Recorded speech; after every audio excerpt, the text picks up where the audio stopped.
ఓటమికి సరైన కారణాలని అన్వేషించుకోవడం మానేసి ఎంతసేపటికి ఈవీఎంలు అనేటటువంటి ఓ పనికి మాలిన ప్రచారం అవసరమేమో సాక్షి ఆలోచించుకోవాలి, వైఎస్ఆర్ కాంగ్రెస్ పార్టీ ఆలోచించుకోవాలి. ఎందుకంటే తాజాగా జగన్ ఓటమిని జీర్ణించుకోలేక కుటుంబ సమేతంగా ఆత్మహత్యాయత్నం చేస్తూ భార్య ఇద్దరు పిల్లలతో కలిసి గోదావరిలో దూకేందుకు ఓ వ్యక్తి ప్రయత్నిస్తే వాళ్ళని కాపాడారని చెప్తూ వాళ్ళు మేము ఓట్లేసామయ్యా అయినా ఈవీఎంలు ఏదో జరిగింది చూడమని చెప్పారు. ఇది ఒక దిక్కుమాలిన పదం, వాళ్ళకేదో బుర్రలేదో అనుకున్నాం. కానీ గత కొన్ని రోజుల నుండి ఈవీఎం మేనేజ్మెంట్ జరిగింది, ఈవీఎం ఇష్యూ జరిగింది.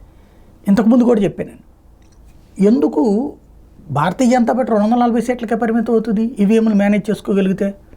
ఉత్తరప్రదేశ్లో 80కి 80 తీసుకోవచ్చుగా, మహారాష్ట్రలో 40కి 40 తీసుకోవచ్చుగా. ఎవడొద్దన్నాడు, ఎవడాపాడు వాళ్ళని?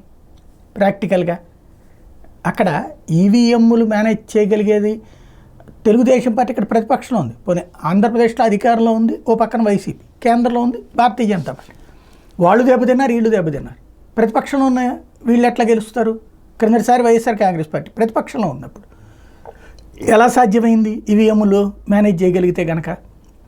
అప్పుడు ఆంధ్రప్రదేశ్లో తెలుగుదేశం పూర్తి స్థాయిలో అధికారంలో ఉంది. కాబట్టి ఈవీఎం అనేటువంటి దాని ద్వారా కాకుండా ముందు ఆత్మవిమర్శ చేసుకోవాల్సినటువంటి అంశం. అవతల రెండు సామాజిక వర్గాలని మనం తోలనాడటం వల్ల వాళ్ళు ఆయా సామాజిక వర్గాలు ఏకమవ్వడంతో పాటు తమ నాయకులు బలోపేతంగా తయారు చేసుకుంది. అది నెంబర్ 1 కారణం. రెండవది, రెడ్డి సామాజిక వర్గం అన్నదాన్ని మిగతా వాళ్ళు విమర్శిస్తున్నారు కదా అని పక్కన పెట్టేసి నా బీసీ, నా ఎస్సీ, నా ఎస్టీ అంటే రెడ్డి సామాజిక వర్గం డిజోన్ చేసుకుంది. అందుకే రాయలసీమలో దారుణమైనటువంటి పరాజయం. కాబట్టి గుర్తుపెట్టుకోవాల్సింది ఈ 3, అంటే వేసిన సోషల్ ఇంజనీరింగ్ ప్లాన్ ఫెయిల్ అయ్యింది. అది దానికి సమస్య ఏంటి, ఆ సమస్యకు పరిష్కారం ఏంటి అన్నది ఆలోచించుకోవడం మానేసి ఈ గొడవ చేస్తున్నంతసేపు కథ ఎట్లాగే ఉంటుంది.